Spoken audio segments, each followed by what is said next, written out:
یہاں کے پھول، یہاں کے پتے، یہاں کی زبانیں، یہاں کے موسم،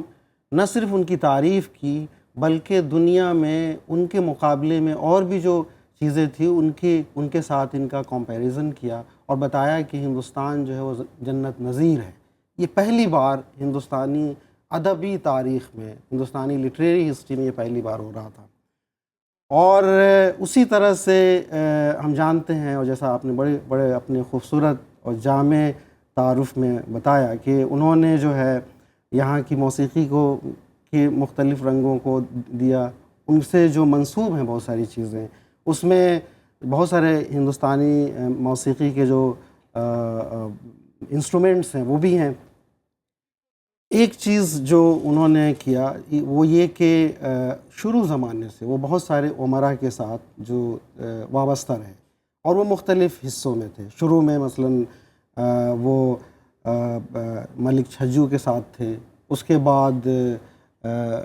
شہزادہ محمد کے ساتھ ملتان میں رہے، بغرا خاں کے ساتھ سامانہ پٹیالہ میں رہے،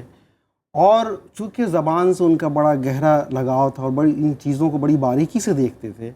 تو ہم دیکھتے ہیں کہ ان کے اودھی زبان سیکھ رہے ہیں، وہ پنجابی بھی جان رہے ہیں، وہ فارسی کے جانکار ہیں، سنسکرت جانتے ہیں، ان تمام زبانوں سے ان کی آشنائی ہو رہی ہے اور وہ اس میں کلام بھی لکھ رہے ہیں، اور ان سب کو جوڑ کے انہوں نے ہندوی کی بنیاد ڈالی جو ہماری وہ بنی ہے۔ میں آؤں گا آہن صاحب اس پر، لیکن جو آپ کی کتاب کا شیرشک ہے، جو موضوع ہے امیر خسروز انڈیا، یعنی امیر خسرو کا ہندوستان، تو اس ہندوستان کے بارے میں امیر خسرو کا تصور کیا تھا؟ وہ کیا سوچتے تھے؟ ہندوستان کے بارے میں جیسا کہ آج ہم سوچتے ہیں، جب ہندوستان کے بارے میں بات کرتے ہیں تو ہمارا کہیں نہ کہیں ایک جو تصور آتا ہے وہ تصور ہے جو نیشن اسٹیٹ کا تصور آتا ہے، جو ہمیں کولونیل ایک ہیریٹیج کے طور پہ ملا ہے۔ لیکن پری کولونیل ایرا میں ہم جب جاتے ہیں تو وہاں ہندوستان ایک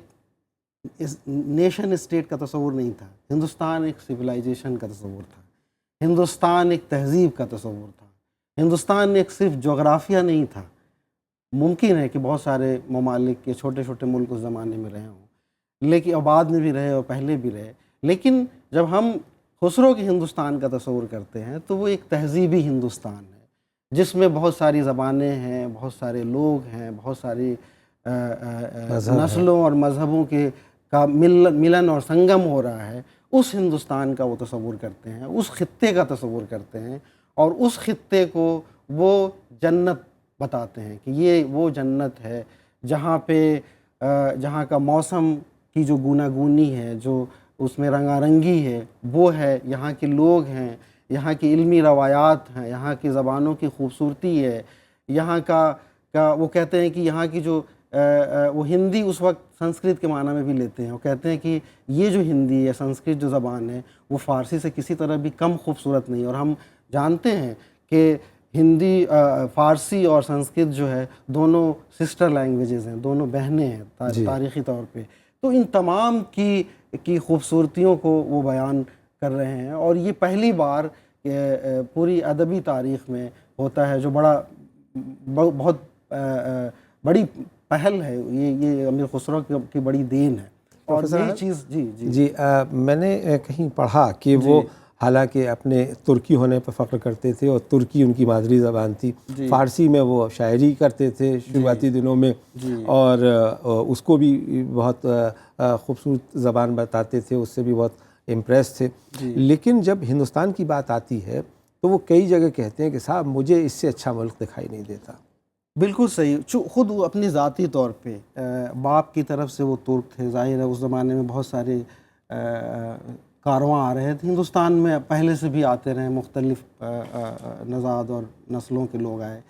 خود ان کے جو نانیہال کا سلسلہ تھا وہ ہندوستانی تھے، اور اس کے ساتھ ساتھ جو ہے وہ یہ کہتے ہیں کہ جب اس کے ہندوستان کی تعریف کرتے ہیں اور کہتے ہیں کہ یہ جنت نشین ہے، یہ جنت جیسا ہے، تو اس کے جواز میں وہ کہتے ہیں اس لیے ہے کہ حضرت آدم کو جب جنت سے نکالا گیا یا بھیجا گیا جب دنیا میں، تو چونکہ جنت سے بھیجا گیا تو سب سے بہترین جگہ وہ ہندوستان تھی، ہندوستان کی سرزمین تھی، اسی لیے ان کو یہاں پہ بھیجا گیا۔ اس کے جواز میں وہ کہتے ہیں کہ چونکہ یہ روایت کے طور پہ کہا جاتا ہے کہ جنت میں جس کے ذریعے شیطان داخل ہوا، اور وہ اس میں کہتے ہیں کہ مور کا رول تھا اور سانپ کا تھا، وہ یہاں پہ وہ تھا، تو وہ مطلب ایک شاعرانہ ظاہر ہے ان کی وہ چیز تھی، اور اس حساب سے جو ہے وہ یہ ان کی شدت محبت کو دکھاتی ہے کہ یہ اپنے ملک سے کس قدر ان کو محبت تھی۔ جی میں اسی میں عرض کرنا چاہوں گا کہ وہ کچھ عرصے کے لیے اودھ کے گورنر خان امیر علی عرف حاتم خان کے یہاں 2 سال رہے، اور وہاں کا اودھ کا حال انہوں نے بیان کرتے ہوئے ایک جگہ لکھا ہے کہ واہ کیا شاداب سرزمین ہے اودھ کی، دنیا جہان کے پھل پھول موجود، کیسے اچھے میٹھی بولی کے لوگ، میٹھی اور رنگین طبیعت کے انسان، دھرتی خوشحال، زمیندار مالا مال، مگر اماں کا خط آیا تھا یاد کیا ہے، 2 مہینے ہوئے 5واں خط آ گیا، اودھ سے جدا ہونے کو جی تو نہیں چاہتا، مگر دہلی میرا وطن، میرا شہر، دنیا کا البیلا شہر، اور پھر سب سے بڑھ کر ماں کا سایہ، جنت کی چھاؤں۔ تو یہاں وہ اپنی دلی کو بھی مس کر رہے ہیں بہت، اور دلی کو کہہ رہے ہیں کہ دنیا کا البیلا شہر، اور اس کی شان میں بھی بہت قصیدے انہوں نے بہت قصیدے کہے ہیں، اور ان کی مشہور مثنوی ہے قران السعدین، اس میں انہوں نے دلی کی عمارات، دلی کی خواتین، دلی کے لوگ، دلی کی تہذیب، اور جس حاتم خان کا آپ نے ذکر کیا وہ وہاں پہ ہیں، اور جب وہ جا رہے ہیں مجبوری میں تو اور دلی کو مس کر رہے ہیں، اپنی والدہ کو بہت زیادہ وہ یاد کر رہے ہیں، تو وہ کہتے ہیں کہ ابر می بارد و من می شوم از یار جدا، چکنم من بچنین روز دلدار جدا، یعنی یہ کہ یہ بارش ہو رہی ہے اور میں آج اپنے جو محبوب لوگ ہیں ان سے جدا ہو رہا ہوں، ایک طرف آسمان رو رہا ہے اور ایک طرف میرا دل اور میری آنکھیں رو رہی ہیں۔ یہ ان کی شدت محبت تھی دلی سے، جس کا انہوں نے ذکر کیا ہے، اور اسی طرح سے وطن کے ہر حصے اور ہر خاک سے ان کی محبت ظاہر ہوتی ہے۔ جیسے وہ ملتان میں رہے تھے شہزادہ محمد کے ساتھ، اور وہاں پہ شہزادہ محمد بڑا ہی ادب نواز اور فرہنگ نواز تھا، وہیں پہ انہوں نے سب سے پہلی بار قول کی شروعات کی تھی، اور ملتان ایک ایسی جگہ تھی جو صوفیوں کا مرکز کہلاتا تھا، اور وہاں پہ فارسی اور سینٹرل ایشین میوزک اور ہندوستانی میوزک کے جوڑ سے، اس کے سنگم سے انہوں نے قوالی کی ایجاد کی تھی، اور قول کا جس کا آپ نے ذکر کیا کہ تمام جہاں پہ بھی صوفیہ کا کلام گایا جاتا ہے خسرو کی، یہ اس روایت کو ہمیشہ ہم زندہ دیکھتے ہیں۔ جی ہر درگاہ پہ جہاں قل ہوتا ہے تو وہاں رنگ گایا جانا لازمی ہے، ماری آج رنگ ہے، میرے پیر کے گھر آج رنگ ہے۔ جی اچھا پروفیسر خان یہ بتائیے کہ امیر خسرو نے زیادہ تر چیزیں فارسی زبان میں لکھیں، اور ان کی جو شاعری ہے اسے فارسی کی ایک بہت ہی فرسٹ ریٹ شاعری مانا جاتا ہے، لیکن میں پڑھ رہا تھا پروفیسر حبیب نے سن 1927 میں امیر خسرو پہ کتاب لکھی، اس میں کہا کہ صاحب خسرو کی خاصیت یہ ہے کہ فارسی کے جو اور شاعر ہیں فردوسی، سعدی، انوری، حافظ، عرفی اور نظیری، وہ الگ الگ، کوئی جو ہے وہ غزل کا شاعر ہے، کوئی دوسری چیز کہہ رہا ہے، لیکن امیر خسرو کے ہاں ہم کو ان سب کا امالگم دیکھنے کو ملتا ہے۔ امیر خسرو ایک ورسٹائل جینیس ہیں۔ امیر خسرو کی پوری شخصیت جو ہے، ویسی مثال نہ صرف ہمیں ہندوستانی تاریخ میں یا فارسی انڈو پرشین ورلڈ میں، بلکہ دنیا کی تاریخ میں ملنا بڑا مشکل ہے۔ وہ ایک طرف سپاہی ہیں، درباری ہیں، امیر ہیں، اور بڑے اچھے سیاستدان ہیں کہ 10 امیروں اور بادشاہوں کے ساتھ ان کا رہنا، 10 جو ایک بادشاہ آتا تھا دوسرے بادشاہ اس تمام کو ہٹا دیتے تھے، لیکن یہاں پہ ہم دیکھتے ہیں کتنے بڑے وہ سیاستدان بھی ہیں۔ موسیقی کے بارے میں ذکر آیا کہ انہوں نے کئی سارے راگ اور کئی ساری چیزیں انہوں نے ایجاد کی، اور بہت سارے انسٹرومنٹ کے بارے میں ان سے جوڑا جاتا ہے۔ اسی طرح سے فارسی شاعر کی حیثیت سے ان کی شخصیت بے مثال ہے، اور وہ آپ دیکھیں کہ ان سے پہلے کسی بھی شاعر نے ہم 1 یا 2 دیوان دیکھتے ہیں، امیر خسرو کے 5 دیوان ہیں، اور پہلا دیوان انہوں نے 19 سال کی عمر میں اس کو ترتیب دیا، جسے دیکھ کے دنیا کا عظیم فارسی شاعر سعدی، جو اپنی زندگی میں بڑے مشہور ہو گئے تھے، انہوں نے کہا کہ جب ان کو دعوت دی گئی ہندوستان آنے کی، انہوں نے کہا کہ بھائی آپ کے یہاں خسرو جیسا شاعر ہے، ہمیں آنے کی ضرورت نہیں ہے۔ 19 سال کی عمر میں 19 پہلا سال کی عمر میں تحفۃ الصغر کے نام سے انہوں نے پہلا دیوان ترتیب دیا تھا۔ اس کے بعد دوسرا دیوان انہوں نے وسط الحیات کے نام سے کیا۔ تیسرا دیوان ان کا غرۃ الکمال ہے، جس کا انہوں نے انٹروڈکشن لکھا، اور وہ انٹروڈکشن کمال کی چیز ہے۔ اس میں انہوں نے پہلی بار شاعری کے جو اصول ہیں اور شاعر کیسے ہونی چاہیے اور کس شاعر کا کیا مقام ہو سکتا ہے، اس کا انہوں نے ذکر کیا۔ وہی منبع ہے جہاں سے ہمیں پتہ چلتا ہے کہ انہوں نے جو ہے ہندوی میں بھی شاعری کی شروعات کی تھی، اور کیسے ہندوی زبان بن رہی ہے اس پہ کام ہونا چاہیے۔ اس کے بعد انہوں نے بقیہ نقیہ لکھا، بقیہ نقیہ دیوان ترتیب دیا۔ اس کے بعد انہوں نے 5واں اور آخری دیوان نہایت الکمال، 5 تو دیوان ہیں ان کے۔ ہم بڑے بڑے شاعروں کو دیکھتے ہیں، حافظ بڑے شاعروں کا 1 دیوان ہے، اور بھی بڑے شعراء ہیں۔ یہ تو غزلوں اور قصائد کا مجموعہ ہو گیا۔ مثنویوں کے لحاظ سے ایک روایت فارسی میں شروع ہوئی تھی جس کو خمسہ کہا جاتا ہے، جس میں 5 لیجنڈز کا ذکر اور کہانیوں کا ذکر ہوتا ہے۔ وہ نظامی ایک بڑے شاعر تھے جو ان سے پہلے کیا، اور نظامی کی تقلید میں، ان کی پیروی میں کم سے کم 200 شاعروں نے خمسہ لکھنے کی کوشش کی، لیکن صرف 2 شاعر کامیاب ہوئے۔ ایک امیر خسرو تھے جنہوں نے فارسی میں لکھی، اور دوسرے امیر علی شیر نوائی تھے جنہوں نے ترکی میں لکھی، اور وہ بھی ان کے کنٹمپریری اور نہیں، ان کے 100 سال بعد ہوئے، اور وہ ان کے پیرو میں سے تھے۔ اور یہ کمال تھا یہ مثنوی میں، اور نظامی نے 23 سال لگائے، خسرو نے صرف 2.5 سال میں یہ کمال کر دکھایا۔ اس کے علاوہ انہوں نے تاریخی مثنویاں کئی لکھی ہیں، قرآن السعدین لکھا ہے، نوسیپیر جس کا میں نے ابھی ذکر کیا، کہ کسی بھی ملک کے بارے میں وہاں کے کسی شاعر نے اس طرح سے اس ملک اور اس کی جغرافیہ اور اس کی تاریخ و تہذیب کی تعریف نہیں کی جس طرح امیر خسرو نے نوسیپیر میں کی۔ یہ اپنے آپ میں ایک کمال کی چیز ہے۔ یہی نہیں رکتے، وہ نثر میں بھی کمال کے نثر نگار ہیں، پروز رائٹر ہیں۔ انہوں نے اعجاز خسروی لکھی جو 5 جلدوں میں ہے، اور اس میں مختلف موضوعات پہ انہوں نے لکھا ہے۔ وہ پہلے آدمی ہیں جنہوں نے فارسی گرامر کی ترتیب دی ہے۔ وہ خود نوسیپیر میں لکھتے ہیں کہ مجھے ہندوستانی موسیقی کے بارے میں اتنا علم ہے کہ اگر میں لکھوں تو 3 والیوم لکھوں گا اس پہ۔ اور اسی طرح سے اور بھی بہت ساری چیزوں پہ کہتے ہیں۔ وہ کہتے ہیں کہ ہندوستان کا جو پنڈت ہے وہ دنیا میں اس کے نالج کا مقابلہ نہیں ہو سکتا، وہ ارسطو سے زیادہ نالج والا ہے، لیکن وہ کھلتا نہیں ہے، کسی کو بتاتا نہیں ہے جب تک وہ اس کو یقین نہ ہو جائے کہ سامنے والا اس لائق ہے اور میں نے وہ چیز حاصل کی ہے۔ یعنی ہندوستان کا جتنا نالج ٹریڈیشن ہے، ہندوستانی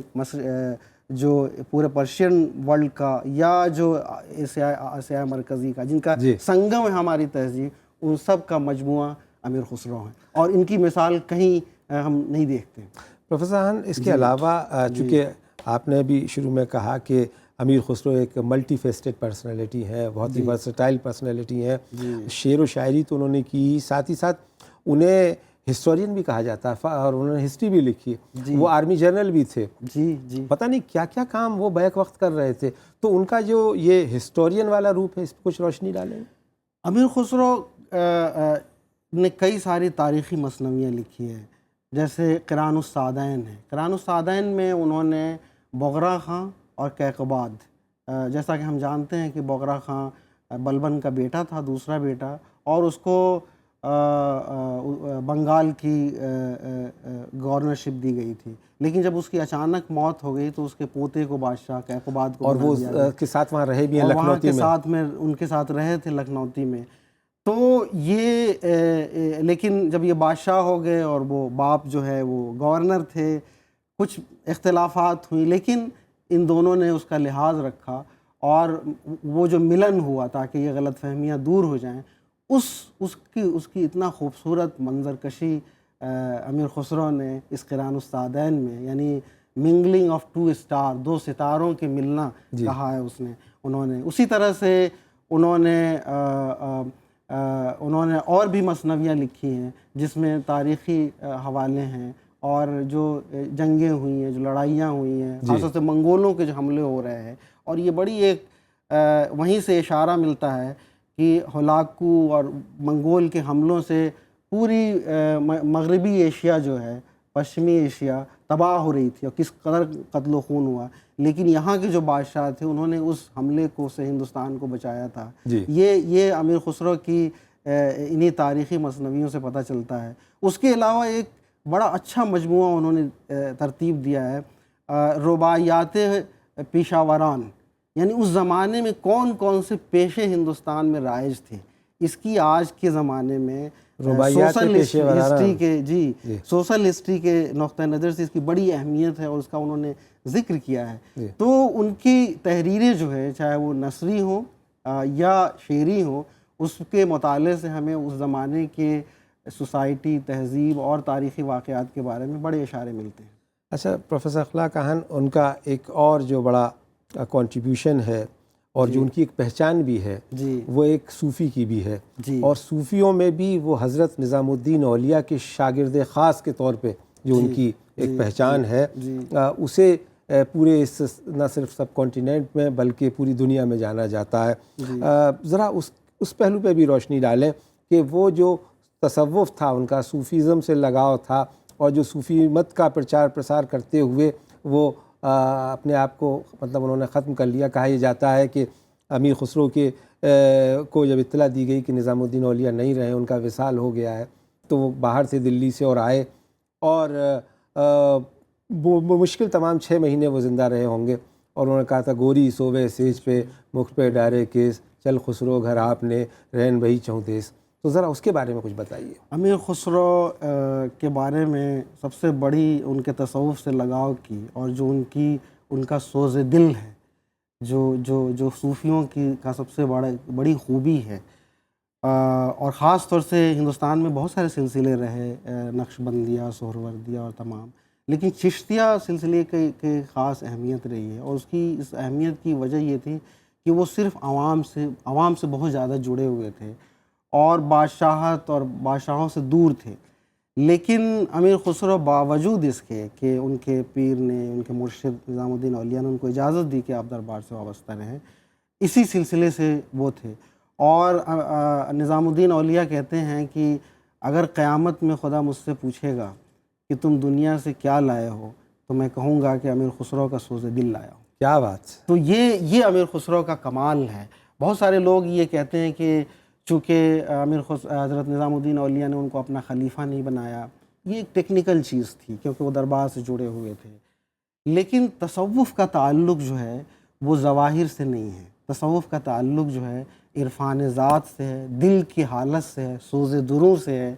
اور جو ایک ذات کی خدا سے جو محبت ہے اس سے ہے، وہ چیز امیر خسرو کے ہاں ہے۔ اور امیر خسرو کو خود اس بات کا احساس تھا، وہ خود کہتے ہیں کہ کمر بے خدمت سلطان بے بند صوفی باش، یعنی تم سلطان کی خدمت میں رہتے ہوئے بھی صوفی رہو، یعنی جس کو کہتے ہیں تصوف کے صوفیوں کے یہاں کہ انجمن در خلوت اور خلوت در انجمن، یعنی وہ انجمن میں تو ہیں لیکن اس کے باوجود بھی جو ان کی داخلی دنیا ہے، جو ان کی اندرونی دنیا ہے، وہ خدا سے جڑی ہوئی ہے، وہ چیز ہے۔ اور اس کی گواہی تمام جتنے خلفاء ہیں حضرت نظام الدین اولیاء کے، وہ سب اس کی گواہی دیتے ہیں، چاہے وہ چراغ دہلوی ہوں، چاہے وہ گیسو دراز ہوں، چاہے وہ برہان الدین غریب ہوں، باقی تمام جتنے صوفیاء ہیں ان سب نے اس بات کی گواہی دی ان تحریروں میں، امیر خرد ہوں، ان تمام جو تذکرے لکھے گئے ہیں، اور ان کی شاعری کی جو خوبی ہے، جو فارسی شاعروں میں ان کو ممتاز مقام عطا کرتی ہے، وہ یہی شیرینیت اور سوز دل ہے۔ وہ کہتے ہیں کہ مثلاً وہ کہتے ہیں کہ آفاق ہا گردید ام، حسن بتا ورزید ام، بسیار خوباں دید ام، اما تو چیزیں دیگری، من تو شدم تو من شدی، من تن شدم تو جان شدی، تاکس نہ گوید بعد از این من دیگرم تو دیگری۔ یہ اس طرح کی چیزیں جو ہیں ان کے ہاں جو یہ روانی جو آتی ہے، یہ سوز اور یہ جلن جو آتی ہے، وہ ایک صوفی کہ یہاں ہی ہو سکتی ہے، اور اس کا ہم ہر جگہ بعد کے شاعروں ڈاکٹر اخلاق احان صاحب، دل تو چاہتا ہے کہ آپ سے بات کرتے رہیں اور امیر خسرو کے قصے اور کہانیاں سنتے رہیں، لیکن وقت ہو چلا آپ سے اجازت لینے کا۔ یقیناً آپ نے ایک بہت بڑا کارنامہ انجام دیا ہے، امیر خسرو کا ہندوستان، امیر خسروز انڈیا، یہ کتاب لکھ کر کے آپ آئے، ہم سے بات کی، آپ کا بہت بہت شکریہ۔ بہت شکریہ، بہت شکریہ۔ تو یہ تھے پروفیسر اخلاق احمد آہن، جنہوں نے امیر خسرو کے بارے میں ایک بہت ہی خوبصورت کتاب امیر خسرو کا ہندوستان لکھی ہے، اور امیر خسرو کے بارے میں انہوں نے بہت سارے پہلوؤں پر ہمیں جانکاری دی۔ تو ترکش میں آج میرے ساتھ اتنا ہی، دیکھتے رہیے راجیہ سبھا ٹی وی۔ چھاپ تلک سب چیز نیلے منہ سے نینا ملا کے